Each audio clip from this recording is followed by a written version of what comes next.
Okay, welcome. So we're officially going to start. Sorry, we're a little bit behind schedule. And basically, this is a press conference / informational meeting regarding the terrible crisis in Sierra Leone and other African nations concerning the Ebola and spread of Ebola. I will be your moderator, along with Melbourne Garber, who will come up in just a moment. But first, I'd like to have Councilman Kramer, who's also a medical doctor, come up and say some opening remarks.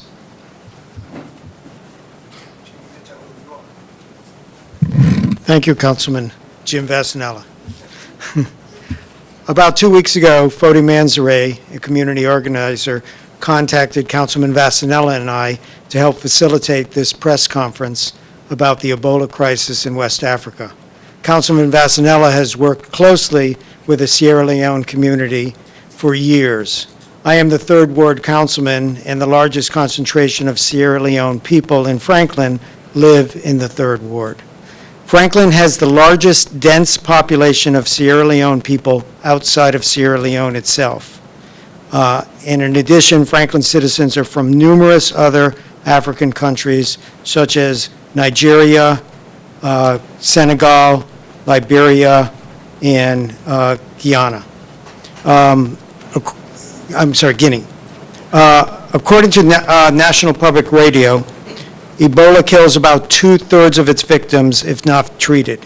About half of those can be saved with supported measures such as IV fluids. Thus, the brothers, sisters, fathers, mothers, sons, and daughters of members of our community are dying.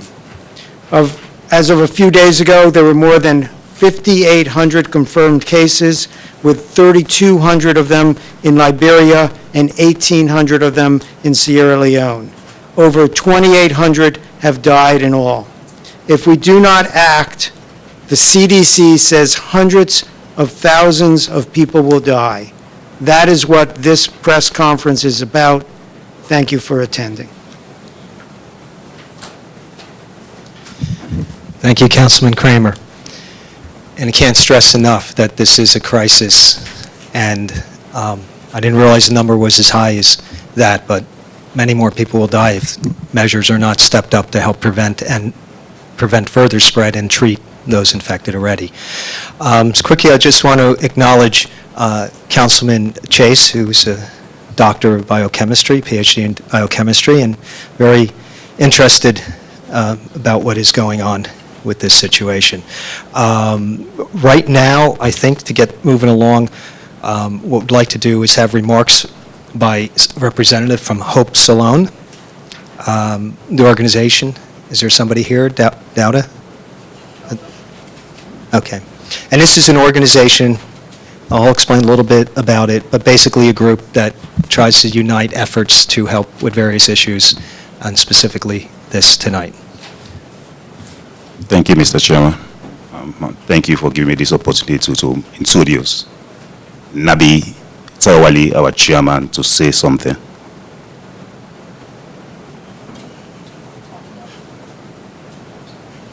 Thank you again.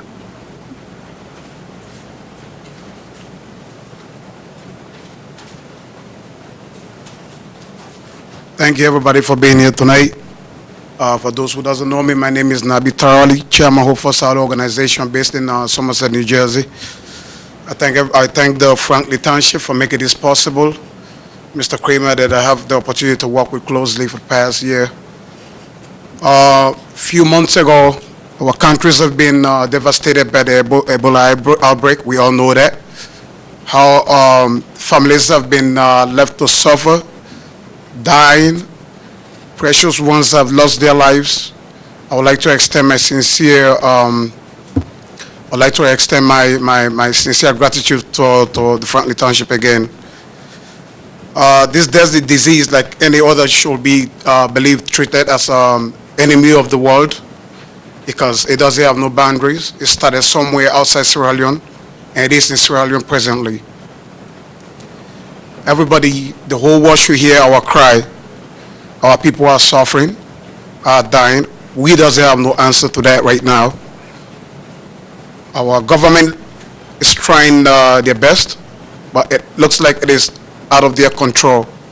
As we have very limited healthcare facilities, we have very limited healthcare workers willing to work right now because of the fear that they could get contaminated as well. This deadly disease, as the CDC projected, have a very deadly outcome if not contained right now. Our PPE supplies in Sierra Leone, which is basic needs that everybody needs to protect themselves, is in very short supply. Protective gears for health workers that everybody else rely on to care for them, it's in short supply. Some of them are even fear of going back to work because they are not being protected, and there's very good possibility that they could get exposed to the disease as well. And we know how many of them have passed away, including our doctors. We are appealing to the world. The U.S. is doing their level best. We are appealing to everybody. We live in America. We was born outside America. Our people are suffering. As they suffer, we are suffering as well. We got loved ones that are dying as we speak right now. We need help. Whatever help that anybody could give towards the eradication of Ebola would be really, really appreciated. I thank you very much for being here tonight. Thank you again.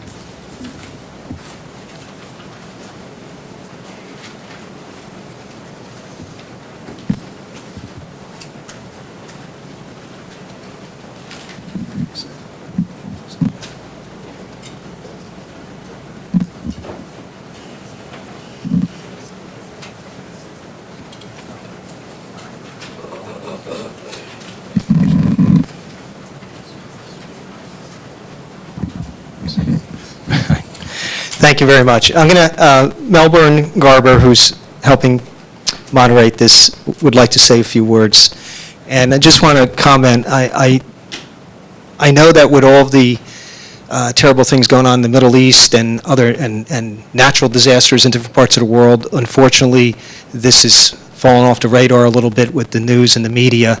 And hopefully this tonight and other efforts will bring it out into the forefront again, because it truly is a situation which is not going to go away unless the efforts are stepped up and more awareness about what's going on happens. With that, I'll turn it over to Melbourne. Thank you very much, Councilman James Vassanella. My name is Melbourne Garber. I'm an engineer by profession. In New Jersey here, I have quite a few hats that I wear. We all know why we're here. We're here to really advertise the fact that we need help to combat this deadly virus. I belong to a group called the Sierra Leone Community of New Jersey here in New Jersey, and it's a group that tries to foster unification among all the different organizations that we have. But what I do want to say is that with the things happening in Sierra Leone right now, Sierra Leoneans as well as needing assistance from America and the rest of the world, we have been doing some things for ourselves. I belong to several other organizations. I'll give you a couple and tell you what we've done. One is the National Organization of Sierra Leoneans in North America, NOSLINA. We actually managed to air freight about 5 tons of supplies about 3 weeks ago to Sierra Leone to help with the Ebola outbreak. I'm also the current chair of the Creole Descendants Union, and as a global group, we've contributed towards a whole container worth about $200,000 worth of supplies on its way to Sierra Leone. It should get into Sierra Leone, I think, the first week of October, so in about a week and a half. We as Sierra Leoneans are doing our own bit to help. We want to raise more awareness, and that's the essence of this press conference here. We have our fellow friends, country people, continent people from Nigeria and Liberia and Guinea who also don't want this to be forgotten. I think in Nigeria it's more stabilized now, and that's really good news for all of us. But you know, the three countries, Sierra Leone, Liberia, the Mano River countries, Sierra Leone, Liberia, and Guinea, really do need the assistance. And so we hope, from what we all hear from people, you know, we can get more assistance and more help. And with that, I think we should just move on with the next item on the program. And, Representatives come from. yeah. They're going to come up and speak on behalf of Nigeria. No, wait, we moved him then, he's coming. Yes, okay, yeah. Yeah, let them speak. Okay, and yes, although the organization that helped put this together is nonprofit based to help Sierra Leone, it is an issue that's affecting other nations, and one of those is Nigeria. We have representative here, Charles and Mike. Sorry I don't have your titles, but why don't you come up and you could talk a little bit about how the efforts are going in Nigeria and overall.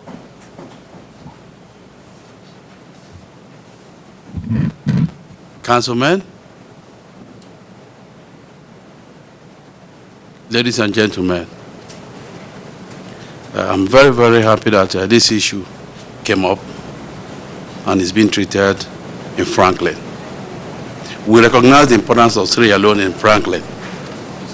We recognize the importance of Sierra Leone in Franklin. This Ebola has no boundaries. It has affected West African countries, but most especially Sierra Leone, Guinea, and others. In Nigeria, it's a little bit controlled, but still, help is needed. And Franklin, in fact, as I've said it, in Franklin, we have a large population of Africans, mainly Sierra Leoneans, and they contribute. And they have people over there. Their friends, relatives, fathers, and mothers are over there. And when they are crying, they are also crying here. So please, they need help. West Africa as a whole need help. I have the chairman of medical mission here, a well-known Nigerian. He's here, and I will give him the floor to talk more about this. Thank you. My name is Charles Onyejioke, if I didn't tell you the name.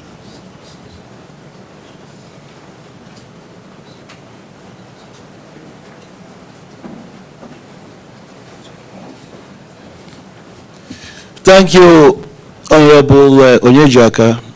My name is Chief Mike Amuzie. I'm a Nigerian. Okay, I use this opportunity to express my appreciation to the Township of Franklin for making this possible. And I also wish to use this opportunity to thank Hope for Salon, right, for bringing this topic to the forefront. Again, Ebola is something that has devastated a lot of families. The world is right in our fingertips. If you Google it, the information is out there. But one thing that I have to disclose here tonight is this. The figures, that is the number of people who have died, the figures are the ones that are recorded. Okay? So it's more severe than what is being presented. I heard the councilman state 5,800. That might be official, but those that have not been captured may be more than what is being reported. So let everybody understand that this is very serious. In terms of help, I mean, there is need, you know, to engage these countries. There is need to support them in terms of PPE, personal protection equipment, for the, health workers. There's also need to educate the people on how to, address, this disease. And of course, the medications. We commend the United States government for taking a bold step. I understand, just like the president said, they are going to send medical personnel to Africa. But again, that is on the government part. We have people who can help. That is on their individual basis. The help doesn't have to come from the United States government alone. The help can come from, different organizations and individuals, so that people in Africa, especially Sierra Leone, Guinea, Liberia, and even in Nigeria. But I think there is need for us Africans, to articulate this in a fashion that we can make a formal, presentation and get different groups here in the United States to help. So once again, I want to bring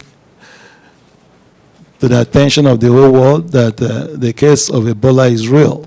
The only difference is that the number that is being reported are the only official numbers. If we go and dig, a lot more. So please, whatever anybody can do, collectively, individually, that will be welcome. Thank you, ladies and gentlemen.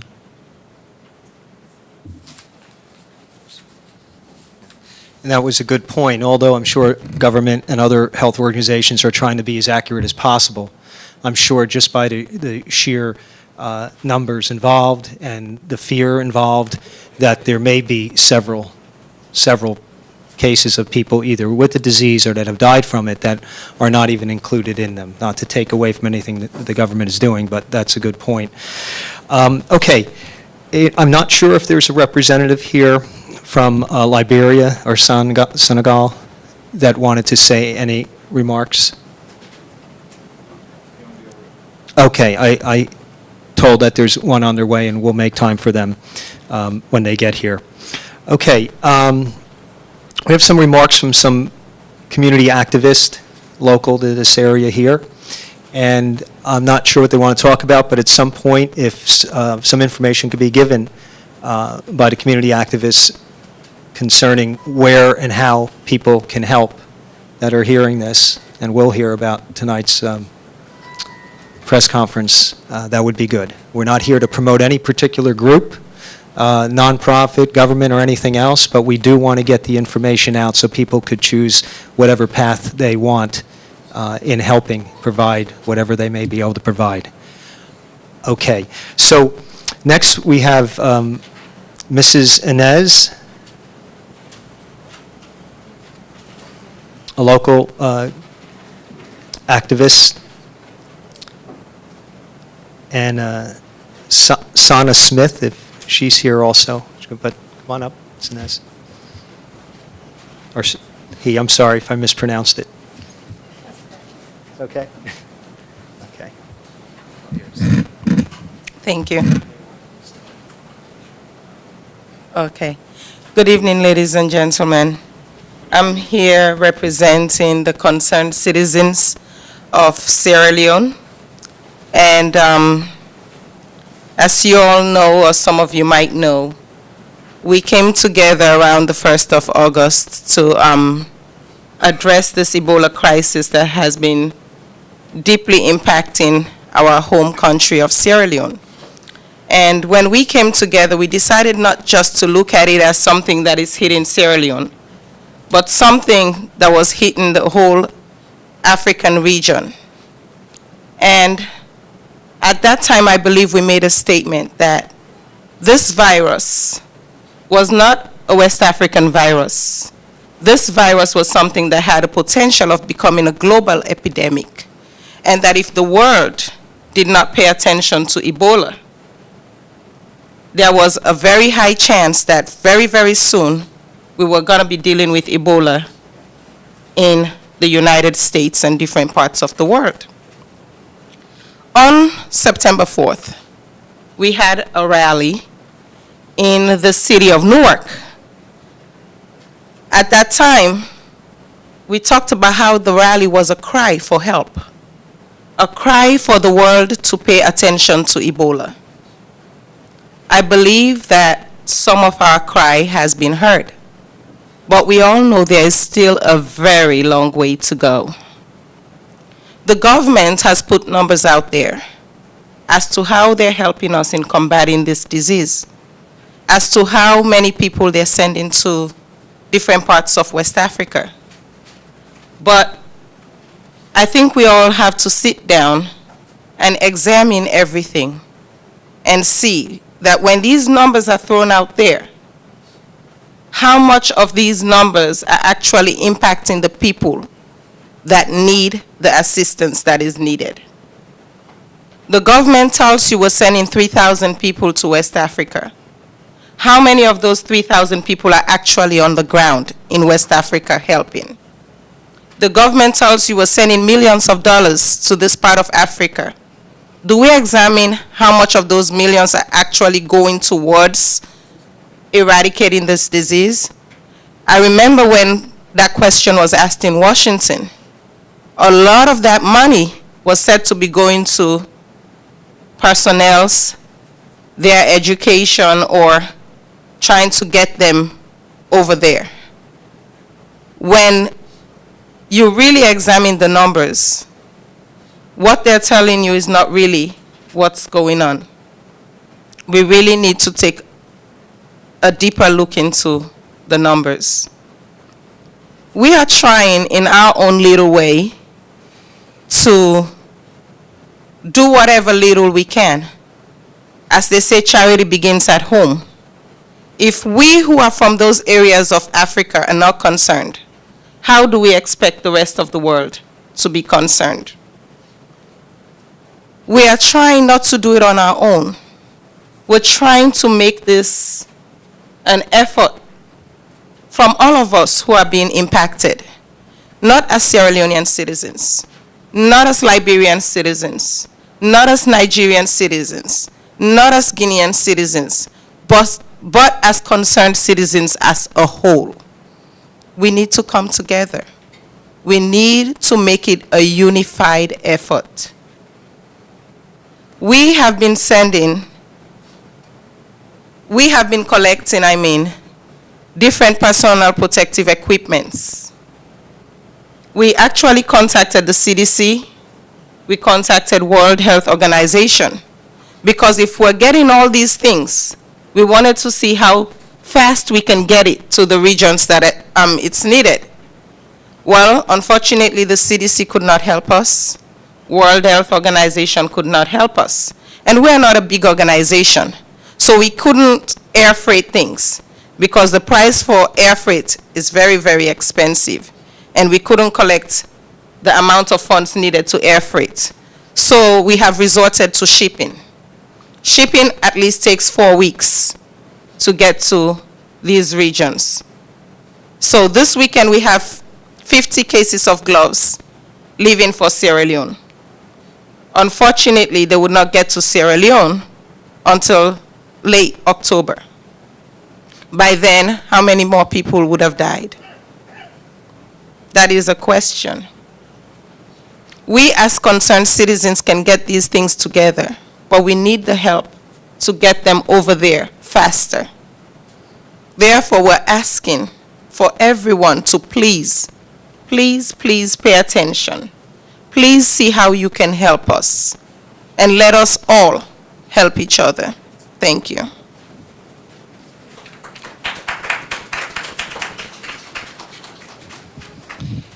Is Mercy Phillips or Duso here?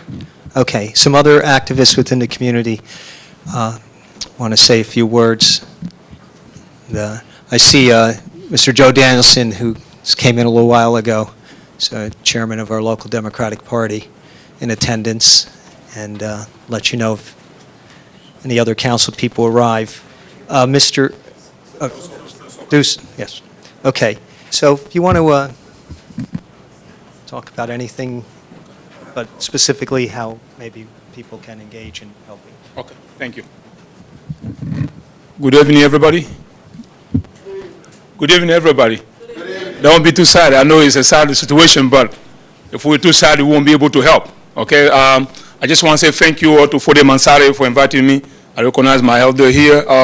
Diallo, thank you so much, and for your support and everything you have been done. Myself, I'm a former chairman of the Newark African Commission in the city of Newark. We've been very active for past 7-8 years, trying to bring the African community together, and at the same time trying to be an advocate of the continent and putting some certain things out there for people to look at Africa in a different way. Not just with 1,000 movies, but look at the different resources.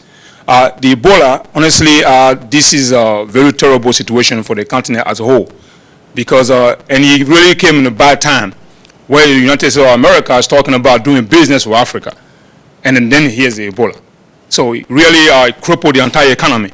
Countries like Sierra Leone, Guinea, and then Liberia, there's no school at all. So I'm just want everybody to think about not just Ebola now, even though they will eventually find a cure for it, but what happened after the cure is found? So you're talking about livelihood of people that have completely stopped. Myself, I'm a chairman and CEO of a non-profit that I created called Sanji Community Development Corporation. And then that organization pretty much be doing building schools in Africa and helping people get basic healthcare, medical supply and so forth. But this Ebola situation, I'm taking this very personally. I believe I don't even sleep at night because I'm a little activist, but at the same time because I look far. Myself, I'm from Cote d'Ivoire, but I look at myself as from Africa. I wanted to go home and travel to Liberia in a different region so I can do business and empower students to pretty much travel and come together and self-educating and so forth. But I can't go, which means this is a waste. So what we need to do is to be vigilant. I'm very grateful for the United States of America for what they do. America, as you know, most powerful nation on earth, but helping. But I think it's going to take more than just the United States. It's going to take everybody, individual, NGOs, and so forth. Right now, what I really believe the world needs to do is to find a cure for this disease. I understand healthcare workers and all that, they're good. But trust me, somebody that's hungry, I don't care what kind of quarantine you put him in. He's going to try to survive. I will try to survive. If I'm dying for hunger, I'm going to try to escape. And as we talk about bringing all kind of protective gear, let's talk about how people eating enough. Because I got my phone. I got people telling me everything that goes on. Guinea, Sierra Leone, Liberia. So we need to make sure at least the UN can drop some food at it. Drop more in all these areas. If we can drop food different places, it's time to drop food in Africa. And also, all of us as individuals, we really need to be vigilant. Especially I'm talking about the diaspora community. People are too relaxed. I was very upset today when I spoke to a few young folks in Essex County College talking about Ebola, and they were kind of like smiling. I said, you smiling, but you pretty much will have no more country to go to. Because this disease is going to finish Africa if we don't be careful. They're talking about beginning of next year, there'll be 1.4 million people infected. Think about it. That's just the numbers people are throwing. What about those who are infected and are being tapped on? So definitely, I'm very grateful to be here. This is a very good initiative. But I think we need to mobilize. Very soon, we'll be going to the United Nations. We'll be trying to require a permit. I think we need to speak up. As much as our people are helping us, we need to help the elected officials who are helping us, which means we have to be the voices out there for people to know that Ebola is real. As a little thing we do, we have an event on the 27th, which is tomorrow. It's going to be at the Crown Plaza Hotel. We have some containers, some items that were collected that need to be shipped. So we can't count on anybody, we got to count on ourselves. You come to this event, we're going to come to each other's event. Let's try to do something. Africa is waiting for us. The diaspora is quiet and it's not good. Ebola is real and it's going to finish everybody. Thank you so much. Thank you. Mrs. Smith, Sana, come up and say some words. And just quickly, while she's making her way up here, you know, there was a lot of headlines when there was 2 or 3 people they believed infected in the U.S., and I think some of them were mainly doctors or other representatives who came back from Africa. You know, and there was headlines galore. People were concerned there was 2 or 3. So we're talking thousands of people that are infected over there with the Ebola disease, and it is going to get worse. So anyway, thank you for bringing this to our attention. Ms. Smith? Thank you very much, Councilman. Good evening, everybody. We all know why we are here this evening. Some of us are crying deeply in our hearts, but this is an appeal for help, not only for Sierra Leone, but for the whole part of Africa that is affected with Ebola. When I look on TV every day, I cried. My heart is filled with tears, not my eyes. I don't know what to say, but I'm here this evening. We have active members more than I do. The former speaker that just spoke, Mrs. Conjo, started the whole thing to put everybody together, regardless of grievances or groups or whatever, want us to come together. One of the saddest things when you look at TV is you see children dying beside their mother, body bags, body being thrown out. Fear is in the people. The disease is one, but fear is in them. They think that if they come out, they will no longer live. They're afraid to go out there to help because we are lack of certain equipments. My appeal today to you, Councilman, and everybody that are here, we want you to hear our voice. Even though what I heard from the President of the United States, I was pleased. He said, Sierra Leone, Guinea, Liberia, Nigeria, we are standing with you. And I was so happy when he said that at the UN Council meeting. In other words, I saw another thing today that Liberia said HIV drugs is helping to cure Ebola. Everybody is going extra miles. But one thing my brother just said, what about food? The proper attire for somebody to live, if you are taking, I don't know about anybody, if I want to take my medication, I need to eat. And it says on the label, take with food. So if you're going through I know Ebola is very drastic. Let alone if maybe they're giving you the treatment for you to survive, your body is always weak because you are sick already. And the saddest thing is now they're throwing bodies out in the street. They're scared to pick up the bodies. We don't have enough body bags. We don't have enough ambulances to pick up, when people are dead. I don't know what to say, food. And when you look at the kids, they turn around, they're hungry. Price inflation because people are scared to go out there to sell their produce for people to eat. We need gloves, which is the most thing. We need isolation attire. We need we're begging, we're down on our knees because this disease, like they said, I don't think it's going to be next year how many million. It's going to be towards the million by the end of December, trust me, if we don't get up and don't wake up. This is sad. This epidemic is growing faster. I remember when my mother told me that, oh, I'm so scared. I remember in those days when they said TB was out. It killed a lot of people before they find cure. But this is faster than all those. It's faster than HIV. It's really killing them. When you look at them, they are dead before they even lay on the floor, and then they don't have a body bag. This is a disease that can transfer to somebody else. If you don't have a proper attire to put them together, somebody else is going to catch it. What about the aid worker that is helping, picking up bodies in the street? That's a shame. But all we got to do, we're crying for help. We want you to think of us from the bottom of your heart, Councilman. Like my brother just said, we need to go to the UN. We need a permit. They are helping us, but it's really slow. Help is on the way, but it's slow. And by the time they're going to be faster, everybody will be dead. It will be a ghost town, and we don't want that to happen. People are trying. Let's put all the grievances aside. No matter what, Let's just put together. Please help us. Take a look at the children. I'm here. I'm fortunate to be here. I'm from Sierra Leone. But when I turn around, I have a little bit family left. But I have a sister, brother, friends, everybody that I know that are there. Somebody was sick 2 days ago. I said, why didn't you go to the hospital?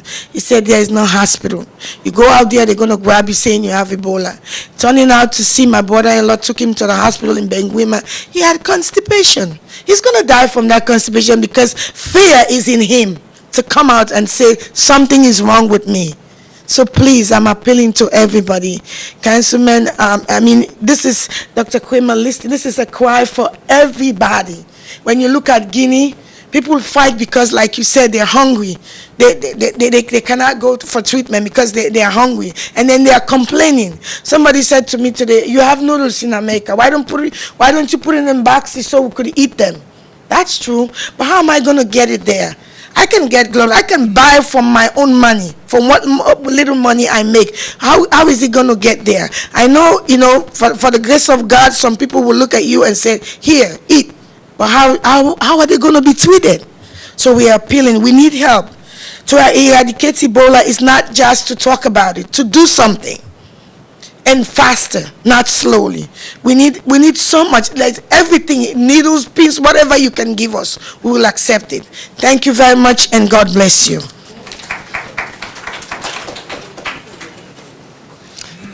Yes, an interesting point that I did not think of until you mentioned there's people in these countries that may not have Ebola or a serious problem, but just the fear of going to a hospital or a doctor with a minor symptom because they don't want to be looked at as having Ebola or catch it while they're being treated for something else. So there's all kinds of other issues, residual issues that are not good that can come from this if it's not handled thoroughly.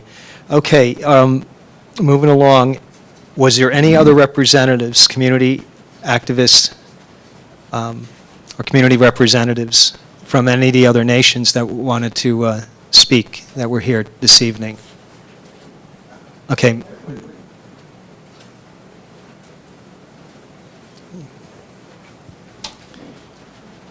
Thank you, sir. Okay, you want to just say what you're from? Oh, yeah. Thank you, Councilman. Ladies and gentlemen, brothers and sisters from West Africa as a whole. As I always say, we are all one nation. We are not individuals.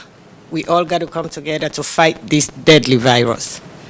I know we are all working together, but one thing I want to emphasize, education is the key to living a longevity. Education is the key to success. Education is what we need in West Africa. I know the United States is putting together and the other parts of the world to help our country. However, we need to educate our people. We don't just need to educate the people that go over there to help them. I saw a video that is very motivational to me, and I think our people will benefit from it.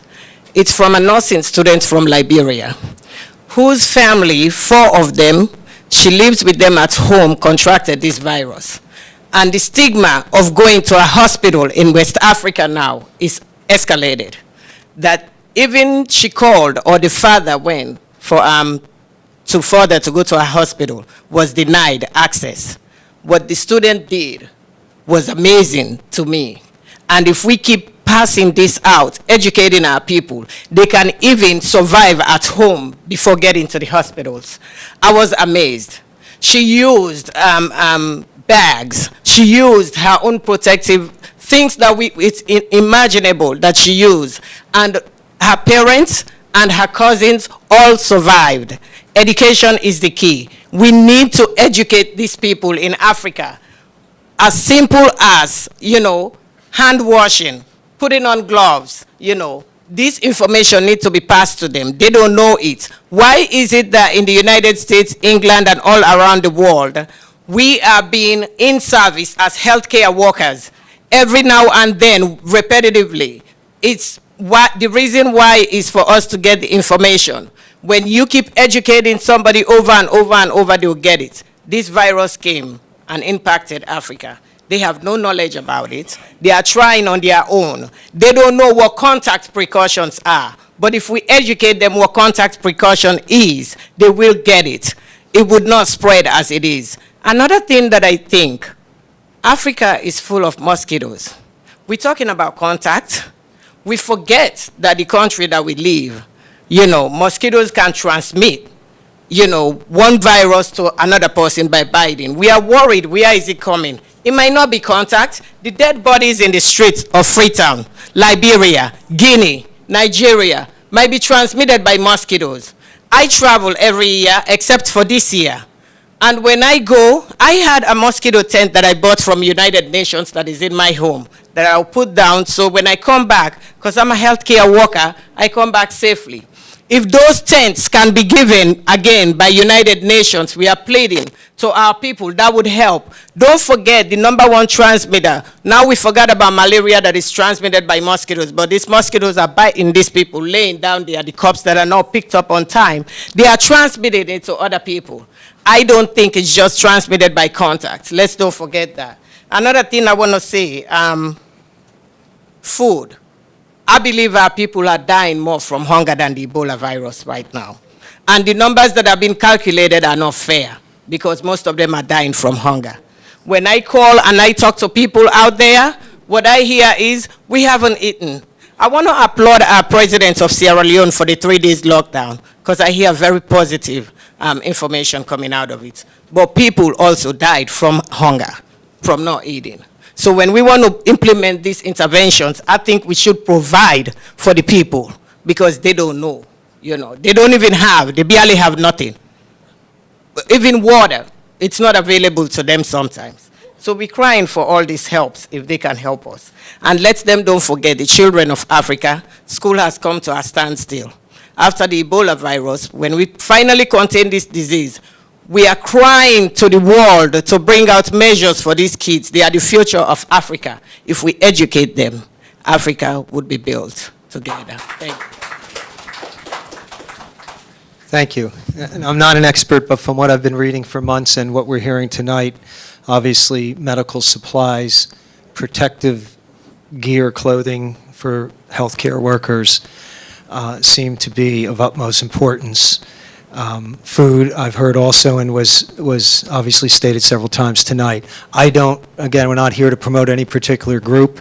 I would imagine many nonprofit groups would have where, just take for example, like Doctors Without Borders or Red Cross. I don't know, but I imagine some of these groups have where you can donate supplies or money with the understanding is specifically sent or earmarked for fighting the Ebola crisis in West Africa. But appeal to everyone here and of course at home to look at whatever organizations you're comfortable with. I'm sure there's many, but please try to help in any way you can, or if you know someone who can send a truckload or a container of medical supplies, protective gear, etc. So right now, moving along, I wanted to, Councilman Kramer and myself spent some time calling the houses of worship. We have several in town, almost 50. If we missed any, we apologize, but I know we called every single one that we had a number for. Some of the numbers were disconnected, but most of them we were able to get through, at least leave messages. So if there's anybody here from any religious organizations or houses of worship in town that would want to talk about how their congregation's affected or how they may be able to help, please come up.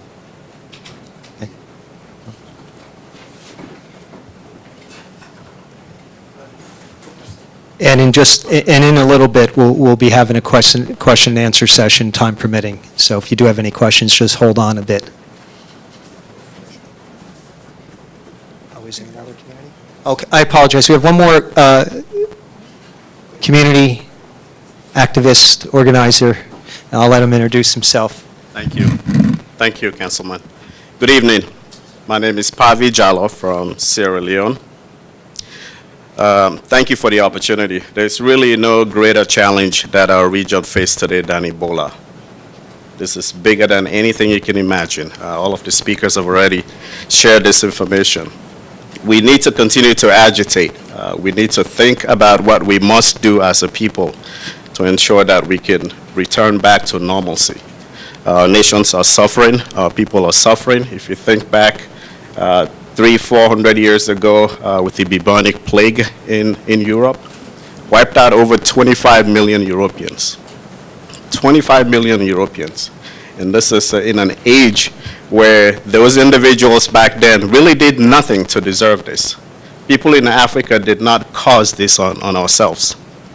It's not because of what we've done wrong.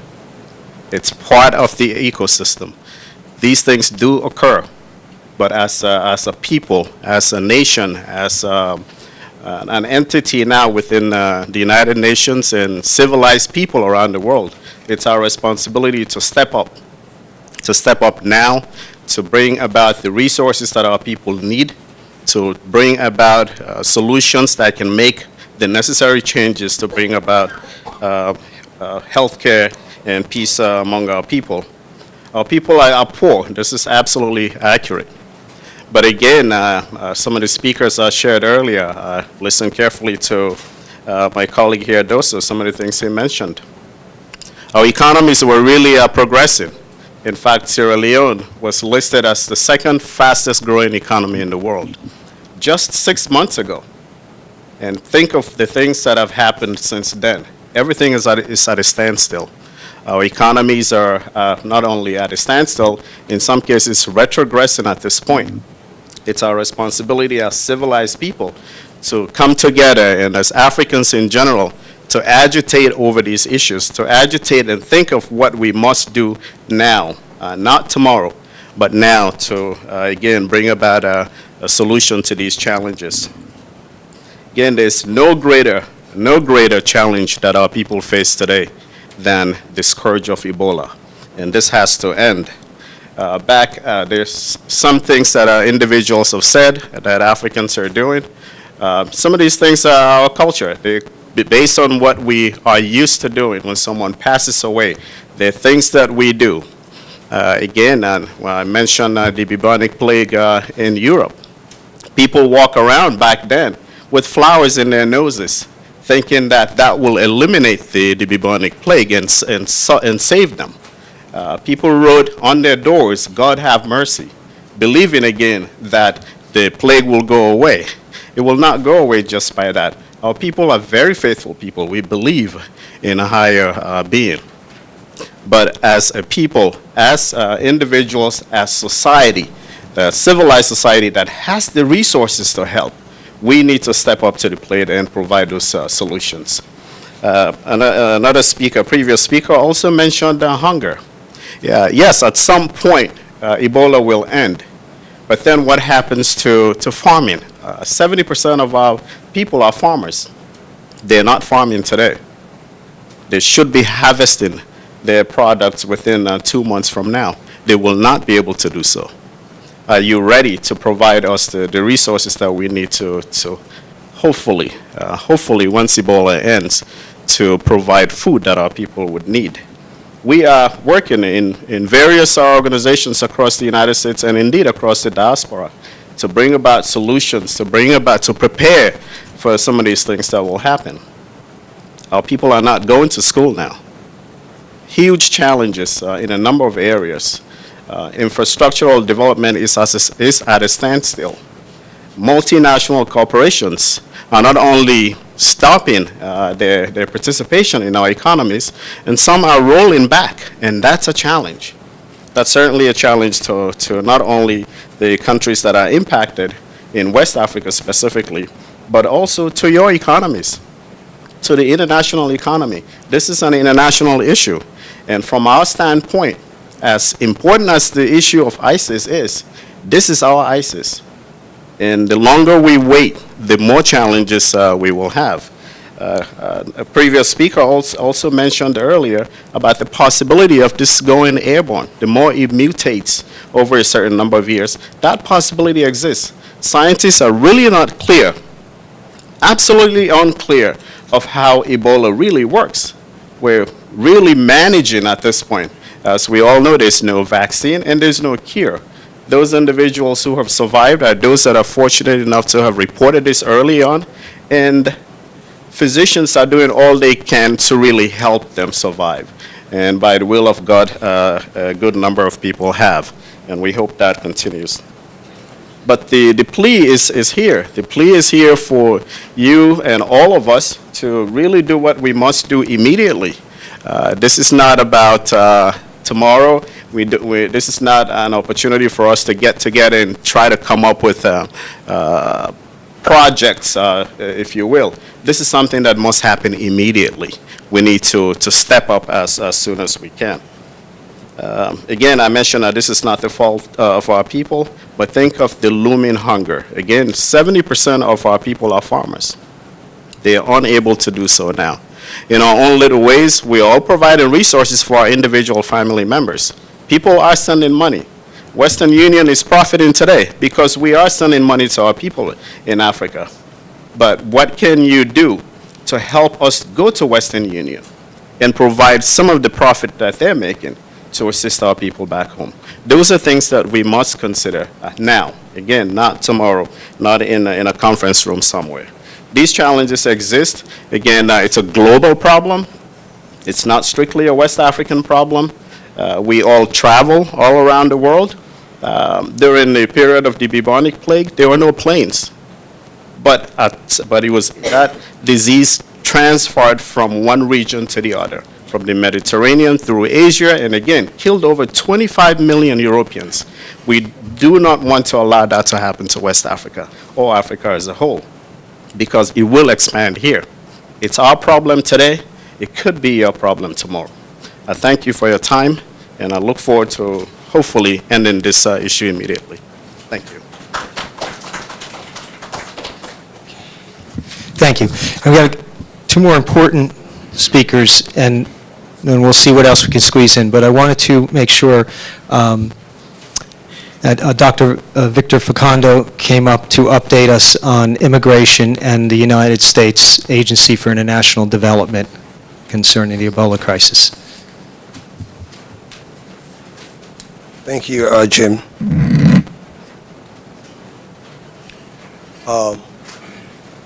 I had the privilege this afternoon, 2 days ago, I spoke to a guy named, actually, I had sent an email to the deputy director of the legislation for African affairs to give an update on the immigration status. And also I had the time to speak with Mr. Wade Warren, a deputy assistant administrator for the Bureau of Global Health. I met him at the Washington meeting we have 2 or 3 weeks ago. So one thing that really shocked me when I spoke to this gentleman, he told me that at first we had a discussion about Sierra Leone, about Ebola. So little did he know that I was not from Liberia. So he was telling me everything that they have done in Liberia. So I said, wait a minute. I said, you think you guys have not done nothing to Sierra Leone yet? He said, are you from Liberia? I said, no, I'm from Sierra Leone. He said, well, we're working on it. That really shocked me a whole lot because I'm looking at this is a West African region crisis. Now here's a man from the top telling me we're working on it. And not to say that what other folks like Obama and others have said is not true. I'm sure they're doing what they have to do to make sure this Ebola crisis is out of the hand, it's being contained. But for him to say that, it really shocked me a whole lot. So I said, let's go back 2 inches up. I said, what do you mean? I said, can you put on record that Sierra Leone is also included part of all this logistics? He said, oh, really? I said, I'll make sure that that's been done. And I said, how would I know that? He said, here's my email. I will contact you with all the information that we're going to get periodically. And in fact, he gave me a bunch of emails before I came here today, which I gave it to 40 to make copies. I don't know if you get a chance to make. Okay, 40 has those copies. But I was very, very, very upset for the fact that he had to mention that. And also, I had a chance to look at the immigration status, and I had a chance to talk to the guy who actually is in charge of that. And for those of you who are on the deportation list, he gave me a website where I went to and I retrieved some of this information. Because of time, if you need those information, please contact me. There's a form called Form I-39 that if you're under deportation, they will make sure you don't go back to your country. And I've worked in immigration for almost 10 years.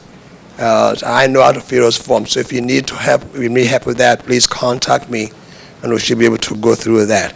Because of time, I'm not going to go in depth. But one thing that Obama said yesterday, 2 days ago, that really struck me, and I'm going to read it. I was going to paraphrase it, but I'm going to read it. He said, "But I want to be clear enough. We are not moving fast enough. We are not doing enough. Right now, everybody has the best of intentions, but people are not putting in the kinds of resources that are necessary to put a stop to this epidemic." It's clear enough. This is a clear manifestation. And I know for sure, Jim, you and I worked together, a long time ago. Franklin Township has a long history of caring for people of Sierra Leone. And I know, Dr. Kramer, and I know you're going to join hands in all this effort to make sure this is pushful. We need help right now. We cannot say much about this. If you can join hands with other folks around here, let's push it. Talk to Brian Levine. I spoke to Upendo this afternoon before I came here. He couldn't come. But he gave me his word that if you guys can contact him, he's ready to help you guys to work as a team. Thank you. Thank you. And of course, laws relevant to immigration or visiting the country or moving around the country, I imagine, are changing constantly. So I would assume the best place to contact would be your consulate or embassy relevant to whatever nation you're looking to travel to. But I know that that's been something that's changed relevant to lockdowns and closing airports. And, the fact is, although maybe it isn't at the top of the list, imagine you want to get back to America to visit somebody, or you have family members, the idea that you don't even know if you can get into the country or if you'll be allowed out once you get in for no reason other than they're trying to control this disease. It's a difficult thing, but definitely it's changing day to day. So what you hear yesterday may be different when you go to travel or assist someone getting over there. Okay. I'm going to have committee elders, I'm not sure the actual organization, but Ben Jala, and then after him I'm going to have Councilman Kramer, who's a liaison to our health advisory board here in Franklin, come up and fill you in on a couple of things there. Okay? Oh, Melbourne would like to say a comment first, and then we'll go to Ben. Yes, we're running out of time. There are a few people who are key to this discussion that need to talk. So we all want to talk, we all want to express our frustration, our concerns, but please let's try and keep it short. And, as culturally we go, we know our customs, we get the elders to talk. So I will hand over to Ben Jalo, but I will implore everybody to please, when you come up, we know the stories, let's keep the stories short and let's just get the facts that we need. Thank you, Mr. Okay, Mr. Garba, I got the hint. What I wanted to say from the beginning, Councilman Vatanella stole my thunder.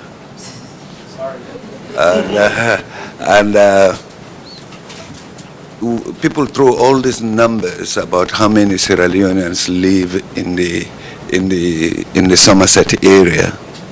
Well, I lived it. When we first moved here in the very early 70s, there were hardly any Sierra Leonean around. But why New Brunswick was the main focus? Why? This is something that is repeated all over the country. It's because New Brunswick had all the universities here. Most of us that came here were thirsting for education. That's what brought us. But like any other immigrant group, we have prospered under the laws of the United States that gives everybody an opportunity. I hear people say we are 10,000. But in actuality, if you add up all, and I'm talking just about Sierra Leoneans, not counting Ghanaians or Nigerians or whatever there are 16,000 in the Somerset, New Brunswick, Edison area. You know, as much as we appreciate what Councilman Vasanella, Councilman Dr. Kramer and others are doing, but you know what? If we don't stand up and be heard, who will help us? And again, I am digressing because there's nothing I have to say about Ebola that has not been said since I got here. But you know what? We are political animals. If the politicians know we have the numbers, we are not the one that's going to go seek them. They will seek us. I just, in closing, there was something that happened years back in Edison. There was an earthquake in India. The mayor of Edison had to make a choice. The funeral of his mother versus going to India to get photo opportunity with, he did go to India.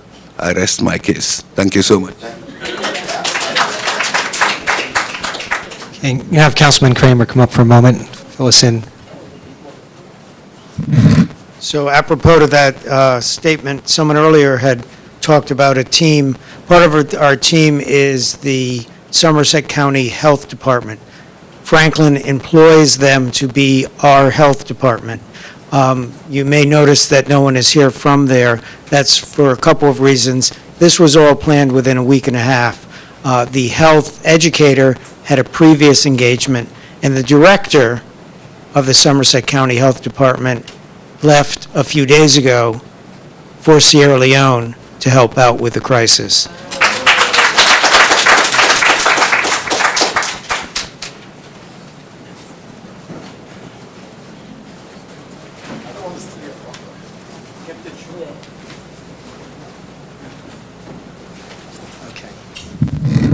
Melbourne, you want to? I think we're doing the religious. Okay, and yes, we have time for a couple, if there's representatives from religious organizations, congregations, if they want to come up, we have time for a couple of them, and then I think we'll have time for a short question and answer session. We'd also do, sorry. Go ahead, But sure. we do have to get in Mr. Amadou Masali from the Open Government Initiative, because he's coming from Sierra Leone. And Absolutely. Apologize. That was the other representative. We wanted to make sure have a moment. So if you want to come up now, sir. Yes. Yeah, and just to mention, it was mentioned just for I think once, these countries, Sierra Leone and the other countries we're talking about, we're just starting to have some serious economic growth, real economic growth, and advances in education, and the schools being built and the infrastructure, et cetera, which is greatly needed. And this has pretty much stifled it, or at least slowed it down terribly. And that's not the most important part of this, but the idea that a nation and nations that were just emerging, really just coming to be in advances in those areas are now just overwhelmed with this situation, which is really taking the complete focus of everyone. Just wanted to mention that. It's unfortunate, and I think our next speaker is ready here. Good evening, ladies and gentlemen, councilors, fellow compatriots from Sierra Leone, Nigeria, Liberia, Guinea, if you're here. Thanks for putting this together where we can come and talk about Ebola and what it means to our country or our countries. We already have spoken about everything I need to tell you from Sierra Leone because it seems like you guys are well informed over here. However, I want to take a different twist to the conversations that have been going on. We had shared some documents earlier. One of them looks like this, and the other has numbers from the USAID. And I want you guys to turn to a particular page, page 5. You don't have this one? Yeah, we do have some numbers here that speaks to the funds that have come from the United States to the region. And as I look down the list of location, I have counted about 11 or 13 items going to Liberia, and about 4 going to Sierra Leone and Guinea, I don't know, maybe 4 or 5 also. And I know we're talking about, equality and fairness and all that good stuff. You would think that perhaps because Sierra Leone was a British colony, you would expect them to go to London and with cap in hand to ask for funds or resources for this Ebola epidemic in our country. Now, that's one observation I have made. Another one, again, from the United States AID, USAID, shows Sierra Leone on page 4. If you don't have the documents, I'm sorry. But on page 4, it says that the United States government has contributed $98 million plus to the region. And to date, the United Kingdom, a meager $6 million, almost $7 million. And if most of these monies are going to the region, particularly to Liberia, it gives me great concern as a Sierra Leonean. And I don't mean to put Liberia on the spot, but I mean to put Sierra Leone, where it's supposed to be, particularly as it relates to America. Because many of you guys may not know this, but of course, Liberia and America has strong relationships today.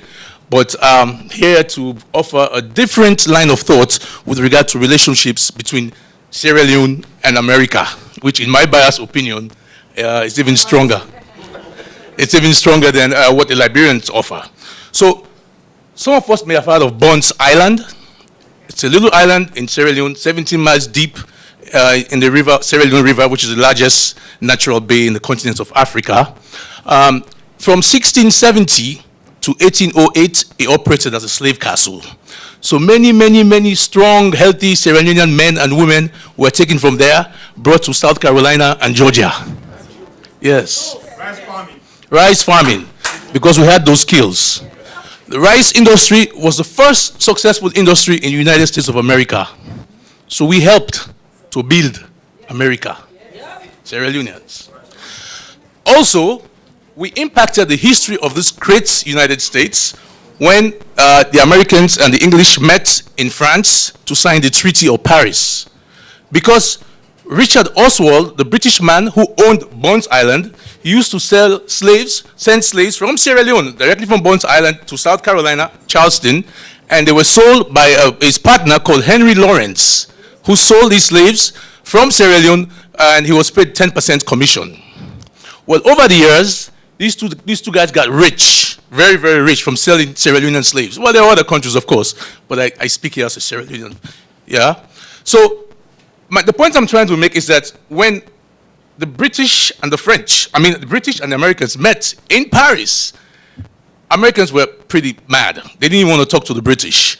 However, they had this business relationship between Sir Richard Oswald, the Englishman who led the UK Convention of 4 to unite to France, and similarly, Henry Lawrence went along with Benjamin Franklin and I think John Jay, and there was a fourth person. But the point I'm trying to make is that these two guys, because of the relationship, the partnership they have from selling Sierra Leonean slaves, were able to influence America's political outcome. Do you see the picture I'm trying to draw? Okay. It doesn't stop there. You may have heard of the Gullers, right? The Gullers are a unique group of African Americans that live along the coast of Georgia, South Carolina, North Carolina, and so forth. They are unique because they have kept their African ancestry more than any other group of African Americans in this country. Yes? And those people have deep Sierra Leonean roots. They are people like that we call Mohammed, Amadou, Bintu, Fatmata in South Carolina. They have mataudo and mata pencils. Now, I'm serious. The Gullers are there in South Carolina. You can visit them at any time. And the point I'm trying to make to you again is that there's a third relationship within these Gullers. In fact, in 1997, a family from Harris Neck, Georgia, went to Sierra Leone. You know why? Because over 250 years, they had been singing the song. They didn't know what the heck the song meant, but they kept singing it over and over and over. But to make the long story short, ethnomusicologists and a friend of mine called Joe Opala and the Tazif Koroma, who lives in Sierra Leone, a linguist, were able to find the origin of the song. It was a Mende song. and it was titled The Language Ukraine. Do you want me to sing it for you? Yes. No, I can't do that. But this song that was taken from Sierra Leone 250 years earlier is still being sung in African American culture. From mother or grandmother to daughter, it's come down the line. Up till today, they sing it in Harris Neck, Georgia. There is also something else called the Black Loyalists. Who's familiar with the Black Loyalists? Okay, the Black Loyalists are a group of African Americans that ran away from their slaves, slave masters or owners, and fought alongside the British during the American Revolutionary War. Of course, you know the British lost. Yes. So when the British lost, Americans asked for them back for these black loyalists, but the British said, no, we cannot do that. We'll promise these guys their freedom. So they took them to Nova Scotia. Yeah? So from Nova Scotia, they went to Freetown, Sierra Leone after a few years because one of them went to England and sought help, which the British came and picked about 1,200 of them, take them to Sierra Leone, and they founded Freetown. These were Americans. Some of them even were Americans from Sierra Leone. I mean, were Sierra Leoneans who came and went back, like a guy called John Kizel. But that's another story. So that's the 4th point I've made so far with regard to our relationship between Sierra Leone and America. The 5th one, the Amistad. Who knows about the Amistad? Okay, the Amistad again were slaves that overpowered their masters on the boats, and they were brought to Connecticut, or New York first, and then Connecticut, and they were tried, and they were given their freedom, and they were taken back to Sierra Leone. It was one of the first human rights cases in the country.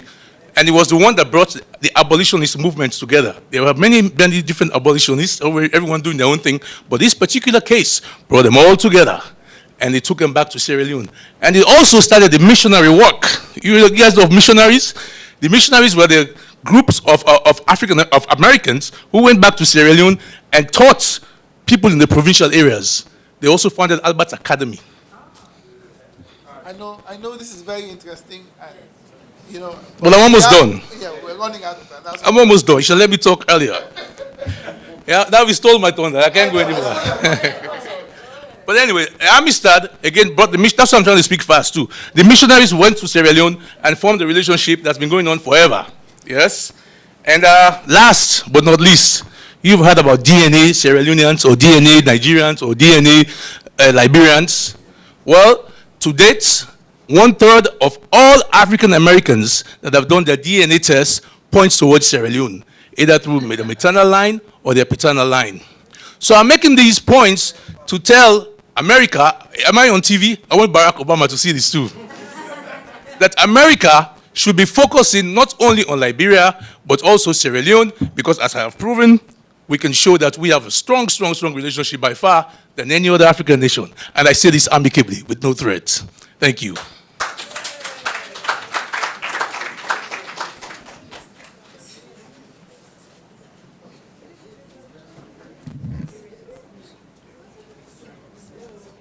Thank you so much, Mr. Masali. And you know, that's something that's passionate to both of us. But we're going to move on.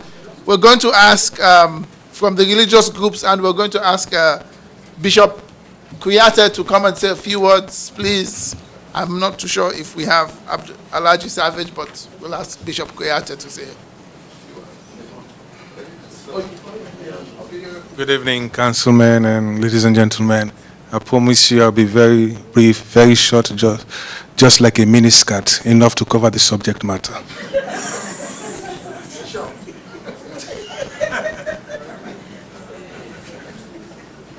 Let me just give you a synopsis. The relationship between Africa and America is so serious that they came from the same parents and they have the same last name, Ka. Africa, America. Same surname. So I don't think this is the time for United States of America to abandon Africa because we're of the same parents. My father's last name is Ka, Africa, and America, United States of America, that's their last name. So it's amazing that in the whole continent, all the continents, we share the same last name, the same surname. So we need to really strengthen our relationship.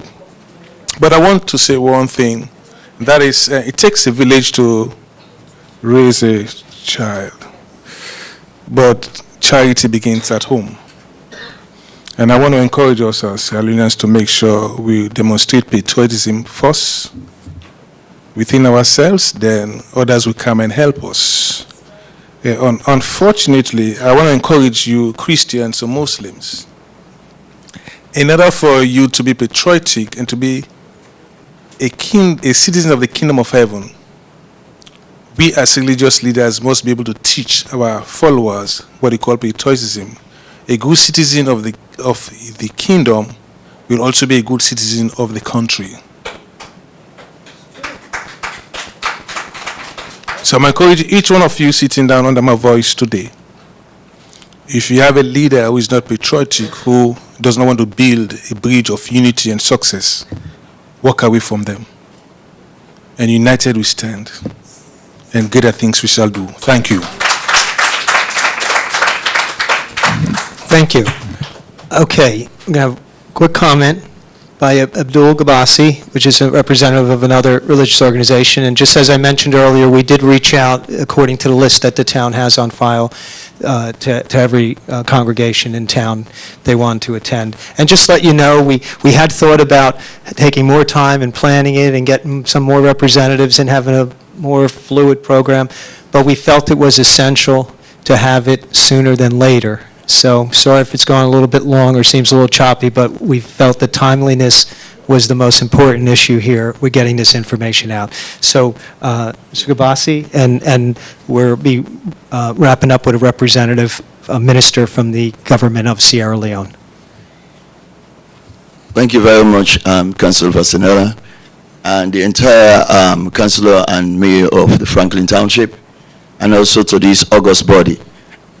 Incidentally, I'm strapped up with time, but I'm happy my predecessors have articulated, the most salient things that we need for us to have that awareness. And one thing I want to say is, like one of the coordinators, we are intertwined in so many ways. Mr. Melbangaba said, we wear many hats. But just to be brief and be with me, is that we need to have a united front. And as the last speaker just said, charity begins at home. If we articulate this need, and then the international bodies, WHO, CDC, UNICEF, and the NGOs, MSF, and many, the list goes down, they will listen to the cry and call. Inez mentioned something here which I just want to expound on a little bit. He said, we are trying, but we need a leverage. We need more muscle, and they're doing it from the bottom of their heart. And I'm part of that group, and I've seen what they do. I could imagine if we have a consolidated front, what we could do. Everything has to be done in an expeditious manner. So to just to go because of the resources, the limited resources we have, just to go by sending 4 weeks, we need air freight. This thing has to be air freight. And we see the projections that have been made. And some of them are critically exponential. And we don't want to get ourselves into that global explosion. So I would not reiterate what other speakers have said. But one thing, I want to make a radical recommendation here. The diaspora here, we are both two sides. We are citizens of the United States of America, a very powerful nation. And at the same time, we have a country of origin. So we need to be incorporated in most of these activities. America has made a very wonderful intervention by taking 3,000 troops down there, personnel. But we know the logistics, personnel, and other ancillary costs that involve. But if we are at the inception of formulating these moves, it will be more organized. We know the fragileness of our of these sub-regions. And because of this fragile health system, that's why we find ourselves so. The director of CDC, Fred, said that yes, they are very confident that America has an apparatus, a health system that can stand the challenge, but we don't want to be overburdened. We don't want to hear that these sponsors are sending this money, and this money is going down to Africa, has to be micromanaged. We're putting too much burden on them. We want from the inception, because we know that like the MCC, the MCC was made, the Millennium Challenge Corporation, was done so that to involve Africans in the diaspora to be part of that program, so that these things will be monitored accordingly. I know people are very diplomatic in addressing these issues, but we need to be part of these programs. So like Mr. Facundo said, it's a shock to hear that we are not part of that immigration package. I thank you very much, and God bless. Thank you, Mr. Gabisi. Yeah. So right now we're going to call on Reverend Caps Kanu, Minister Plenipotentiary, who represents the government of Sierra Leone in the U.S. Or you want to? Okay. Yes. Thanks. Personally, I want to introduce Reverend Kanu because for those of you also who don't know him, he's been with us here in the town here. He's been a teacher at Franklin High, long-time resident, and he's now an ambassador with our country. So within us here in the township, he's helped a lot of our kids go through school, and he's playing a very important role for the government of Sierra Leone. The president holds him in high esteem. That's why he's here right now, to represent the interests of the Sierra Leonean community here in New Jersey today. Well, I don't want to spend more time boring you guys, but he's also a reverend with his own congregation here with his wife. The wife also is one of the directors of the nursing directors in one of the facilities that we have here also. So he's a well-grounded person here in our community. Without further ado, Reverend Leroy Caps Kanu.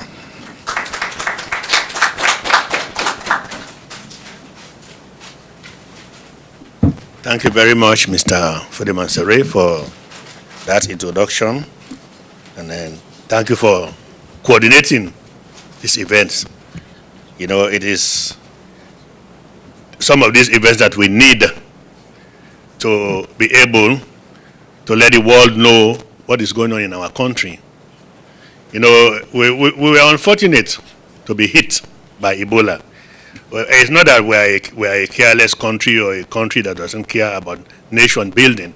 I'm talking on behalf of my country now. Before Ebola hit, we are in the process of rebuilding our health system. There was an effort going on to rebuild our health system. There was an effort going on to rebuild our infrastructural system. Things were being done, and then this Ebola came, and they started to reverse our gains. So we are here to appeal to you, to appeal to the international world, not to abandon us. And the one area I want to concentrate on is the area of stigmatization. We don't want you to stigmatize our country, our countries, Sierra Leone, Liberia, Guinea, because of this Ebola. You notice that as soon as the announcement came that Ebola was spreading, the planes stopped going to Sierra Leone, and I believe that some of the ships are not going there anymore. You know, please don't stigmatize us. We are very good people. You know, we are progressive. We have contributed to the development of this country. So please, appeal to the airlines to start going back to Sierra Leone. Appeal to the shipping companies to start going back. The Ebola will end and we'll go back to normal. But if you start stigmatizing us, it will affect our tourism, it will affect our economy, it will affect our development and projects. We don't want that to happen. And talking about patriotism, I also want to just do a little light on that. You know, we Sierra Leoneans too should be careful about the things we put out on the internet. If people are going to Yeah. If people are going to help us, when you have a funeral, the help you receive during the funeral is commensurate to the measure of grief that you demonstrate. But if you stigmatize yourself, if you put your own country down, if you create distrust for your leaders, you know, then how do you expect help to come into your country? You make people feel that, oh, if we send money there, they will eat the money. When President Nkrumah was receiving money for development projects, he didn't eat the money. He made project. He made developments. When you go to Freetown, to Sierra Leone, you see the roads, you see the healthcare, the hospitals that he had built. You know, if he didn't eat money at that time, why would he eat money for Ebola? You see, but people write all kinds of things on the internet that are not right. You see, so if we have to get help, we the Sierra Leoneans must start it. So please, I appeal to all our people in Sierra Leone here and to be careful what they write, because they are harming our country. We have a good government in power. You see, and then lastly, I'm going to be very brief. These are, according to what our president said 2 days ago, these are some of the things we need. You know, people have been calling for help, but they were not specific. Briefly, we need treatment centers, we need labs, we need equipment, we need more clinics. So please, we need help with these things. We need more nurses, we need more healthcare workers, we need healthcare workers in treatment and holding centers. We need more training for our doctors and nurses and healthcare workers. We need, okay, I've said that, the ban on flights to end to Sierra Leone. We need logistical support. We need all these things. So please, please, please, help Sierra Leone, help Liberia, help Guinea. We need help. Thank you very much. Okay, thank you. We're going to have time for just a couple questions. Melbourne will either answer it or direct it to the appropriate person, and then we will be closing up. But just before that, I want to thank specifically Councilman Kramer, who was instrumental in putting this together with myself, Mr. Fody Manzaré, of course, Bob Vornlocker, the township manager, who spent extra time beyond the call of duty to help make sure this happened also. And there were several others, so don't get mad if I miss somebody. But we're going to take just a couple questions. And Councilman Rajiv Prasad came in during the presentation also, I just wanted to mention. And there were other council people, including the mayor and deputy mayor, that unfortunately had other prior commitments because of how quick this was put together. But they all, of course, send their concern and their regards. And thank you, Councilman Prasad, for coming. So anybody have any questions in the audience for anything that may not have been covered? Okay. Do we have another microphone? Let me just... Okay.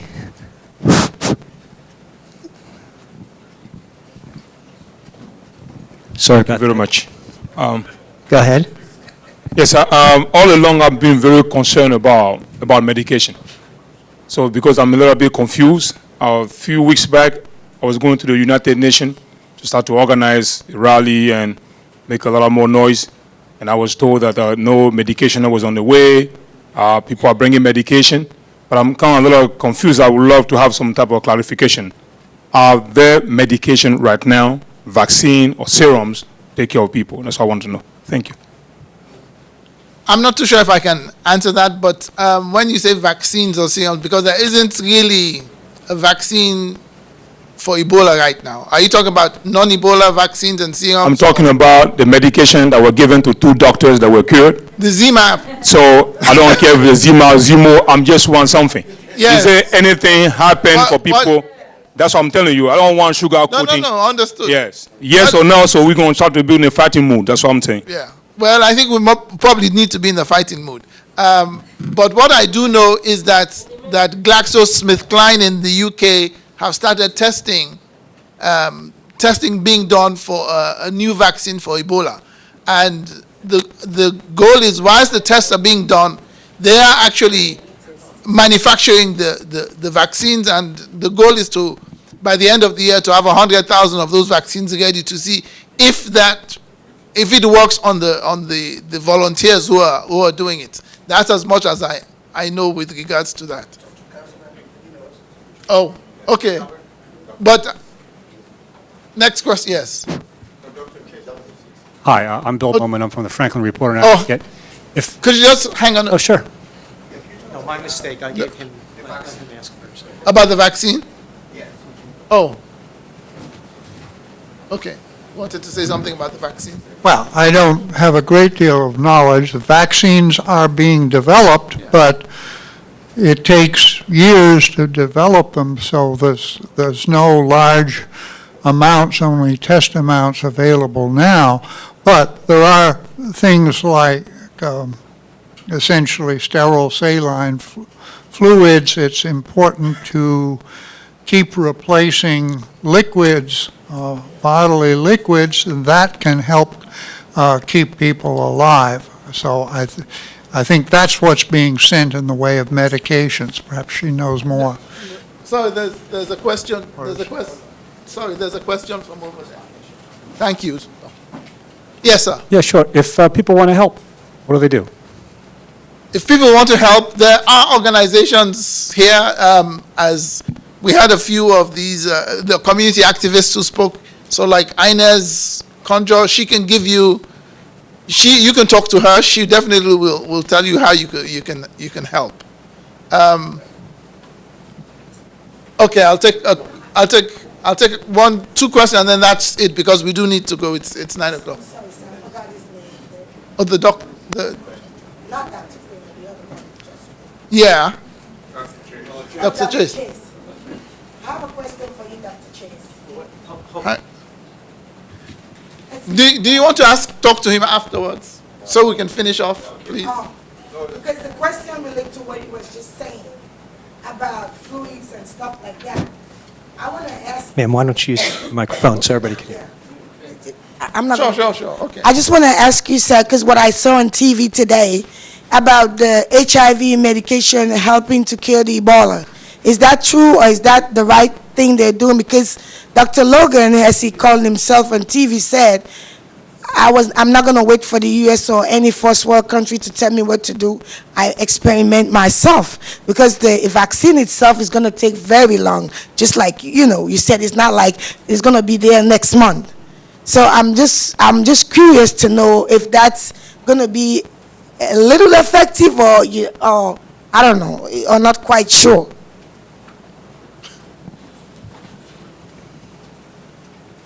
I don't know. I haven't seen these reports. It's conceivable that some sort of general antiviral medications that have been developed to fight HIV can also do some good against Ebola, but I don't know. Okay, Dr. Facundo, because we do need to wrap. Yes, we got to close shortly, and I just wanted to say, because the gentleman asked a question about how people could help, was Mr. Bauman, who is a reporter and founder of Franklin Reporter and Advocate. Am I pronouncing it? Good. And that's a local media outlet here for Franklin and gets beyond Franklin. But if anybody in the audience here has an organization, especially a nonprofit, that is facilitating help and aid to this situation there, he would suggested that he would be happy to list it and let people know, and I know that his media outlet is constantly growing here in Franklin and beyond our borders, so please let him know. He's a gentleman in the back of the room there, and he'll help get the word out. And there may be another representative from another media outlet also. Okay. And you can let both of them know, and they'll help disseminate that information. Go ahead. Yeah, okay, because we really want to close this off now. I think everybody. Okay. No, I think we have to close. We're down to the last two questions quickly, please. Jim, this question is for you, the council folks. I'd like to know, today we have held this audience, and I do commend you guys for organizing this venture. I'd like to know, what are you guys planning to do right now? I know you guys have things on the pipeline to do for this country, Sierra Leone, but just as an initiative, what are you guys planning to do? Well, honestly, we did not think a lot beyond specifically here. There was so much involved in just getting this put together here, and we're open to ideas. I mean, we're a local council. We don't have a lot of control in Trenton or Washington, but we're open to ideas. If there's things we could do, maybe our health department or any department in town that could help in the educational process, send us ideas. I'm going to let Councilman Kramer, who may have a couple ideas of his own, speak to that also.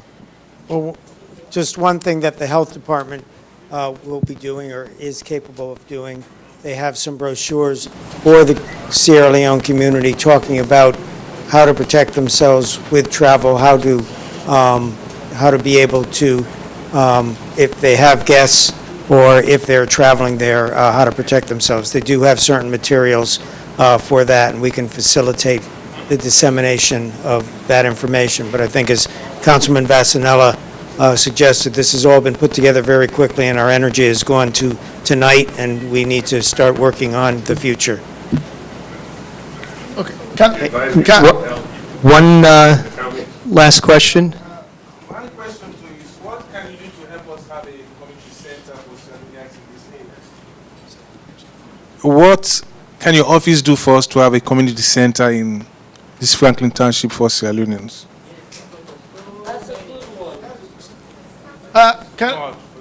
Oh, okay, I believe that question was meant in general for something, for the Sierra Leone and perhaps other African nations to have some kind of presence and gathering place in the community. I'm not trying to avoid that question, but maybe we can talk about that at a future time and just stick to the health crisis here tonight.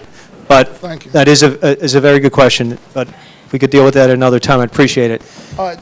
So, Melbourne, if you'd like to say a few words Yes, before we close out. I want to thank everybody for coming. It has been put together quickly, and I would like to thank Franklin Township for actually allowing us to have this press conference here. I would really just like to end up with a message that I saw this morning from somebody called Abraham Cisse Jones. I really like the name. It's called Remember Ebola Land, and I won't read all of it, but it really touched me this morning. It goes, the Ebola virus is hitting very hard and below the belt. Even for well-meaning Sierra Leoneans who work very hard and with integrity, the virus is killing the fragile economy to the point now that it is becoming a Herculean task to upkeep their families. Yes, the Ebola money is coming into the country, both in cash and kind, but it's being driven away from the ordinary Sierra Leonean without connections to the powers that be. I wish to make a general appeal to those of our brothers and sisters in the diaspora. This is not a begging appeal. It is an awareness-raising plea to please remember your kinfolks every day you go about your normal, so-called cushioned lives. Remember us when your coffee alarms to wake you up with a cup of coffee. Thank the Almighty that you enjoy 24/7 electricity power supply. You help yourself with a balanced breakfast meal with choices of cornflakes or other cereals, with milk and all the basics. Thank God that you can just run across to the grocery store and buy whatever you desire, and you're not in short supply. You open the shower and bathe with warm temperature water. Thank God that you can afford the water and electricity supply. You step into your car to work and not have to queue up for fuel. Thank the Almighty that the gas stations are well stocked with a variety of grades of fuel supply. When you go to work and receive your paycheck on time, thank God that the system allows you to get paid regularly and fairly. A graduate teacher in Sierra Leone barely gets $200 per month, and at the end of the month, this has been further delayed by some school authorities until the end of the Ebola crisis. And who knows when that crisis will end. You go about your daily chores as you can depend on the government and their agencies to provide the services you pay for. But here in Sierra Leone, now all man for himself and God for we all. Thank God Almighty that you are there and not here in Ebola land. So, remember us, for the saying is still true, there is no place like home. Thank you very much. And we're going to close with Fodi Manzare saying a couple words. And just real quickly, if you can allow me a moment. My familiarity, involvement, intrigue with the Sierra Leone community really started back in the 90s when my father was fighting a losing battle with Parkinson's disease. And in his later stages, when we had to hire people to come into the home, even in the hospital, additional help because there's only so much hospital staff could do, we reached out, and I didn't know much about Sierra Leone.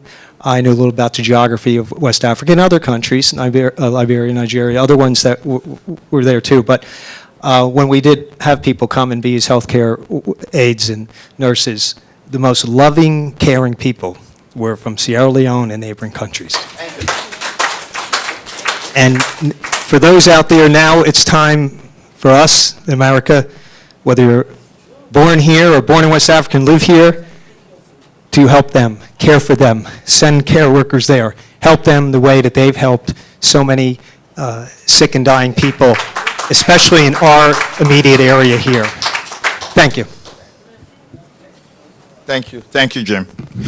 You know, my own story that I can give you today is we were demonstrating in Newark 3 weeks ago, and one guy walked up and saw us, and then he asked one of the ladies, he says, "Where the hell is this Ebola guy? Can I go kick his ass?" I said, no, it's not a human being. Please. Okay, I got the joke now. But people are getting the message that this Ebola stuff is for real. And it's really getting to the last skin of every human being on earth. Trust me when I say that, because at the United Nations, even in the corridors of power, people are confused. When I say people are confused, people are confused. When President Obama, I heard him speaking yesterday morning, he says, no more rambling, no more excuses. I digress a little bit because myself, I'm not supposed to be here right now. I spent 5 months in Freetown putting together an infrastructure to go back and help, the same help that we've been giving over here in Franklin Township for over 25, 30 years. Sierra Leone needed it, and I want to appreciate the effort that Dr. Kramer has put into all of this to happen. Jim is a personal friend of the Sierra Leonean community. And where's Joe Daniel? Outside, okay. I call Dr. Chase the encyclopedia of Franklin Township. Why? When I made a mistake in the announcement, and I said the old courthouse building, he sent me an email. He said, where's the old courthouse building? He reminds, even in zoning ordinance meeting here, without even going back to his record, he knows where everything is. He's an asset to this town. I want us to thank him for being here and sitting here late in the evening like this. It's selfless services like this that goes a long, long way to build that bridge of continuity for all of us.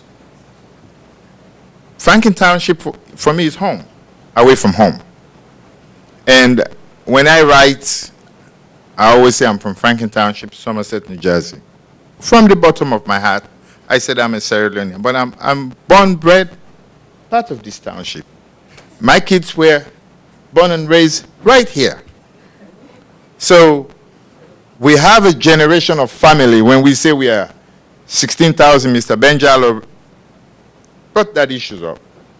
Like my family here, my sister is over there. She also owns a business here in town. Just by my family alone, we are about 35 here.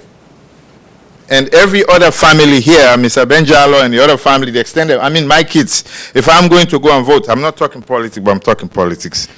If I'm going to vote, I ask everyone, how are you going to vote? For example, everybody know how that goes, right? So we've been very, very thankful to Franklin Township. I want to say thank you to the people, the Sierra Leonean community here. You guys have been phenomenal. Doso Kasimo, thank you to you. Mr. Amadou Masli drove all the way from Washington, D.C., canceled his flight to go and see his 2 kids in college just to make it here today. We want to say thank you to you. We want to say thank you to the elders that we have here, all the Auntie Tina, thank you too for coming here and support us. Mr. Kalawa is an elder, not the least, the ladies. What you see here is a representation, Panta, Dr. Fakondo, is a representation of leaders of the communities that have come here to listen, because the apprehension is there. What is all this press conference is all about? So people were hedging. Now that people know that we're unified and we're pulling through, and we are all here, the Muslims and the Christians, religious organization, other organization, we want to come together behind the belt of Franklin Township for you guys to help us take our case to the state capital. From there on, we want to go to Washington, D.C. Dr. Fakondo, I want you to pass on this message to Openda. I'm not saying him coming over here today, we're upset. We expect him to be here without an invitation. With no invitation, Openda Chubikula should be here. And every event that we have, I know what to say. The other gentleman was here, the other, we're sad. We really appreciate all the support he has given us. The fight has just begun here. We want to take this fight. Sierra Leonean are unified. Are we unified? Yes. You hear that? So, so we are unified and we want to move forward. And I also want to extend my thanks and appreciation to one more people who are here. Mr. Gordon Franklin, Colin, and the young lady over there. What's your name again? Daisy. Daisy is from Nigeria. Colin is from Jamaica, but he's also a U.S. military specialist. And Gordon here works at the SCAP for years, but he's also somebody, they have a business that is doing business in Sierra Leone right now. And they cannot wait to go to Sierra Leone. They are one exemplary people that are committed to making sure that this Ebola ends right now. So we want to say thank you. Last but not the least, all those who have not mentioned is because of time, but the Hope for Salon, the young people that we have over in our community at the Hampstead. Thank you very much. Thank you very much. Thank you to INS, and thanks. God, thanks. Oh, one more thing, Doc. We, Mr. Look, Stan, drove all the way from Long Island to come and cover this event. The press. Mr. Amzat and Mr. Amadi Diallo drove all the way from New York too. So we want to thank you guys. And there are a few other media houses that called me. Between those media houses that called, I'm going to divide them and ask those who are interested to be interviewed. Like Amsterdam News, for example, asked me to give them 2 people who have actually have victims back home to be interviewed. So we have about 5 other media houses, including New York Times, who responded to this advert that we sent out. So there is plenty of work to be done. We are not going to rest. So thank you to everybody. Thank you very much. Thank you. The biggest thanks, though, goes to Mr. Foti. If I showed you my cell phone, all the calls, all the text messages, he worked very, very hard for this. He's the one who started this. He's the one who should get the applause.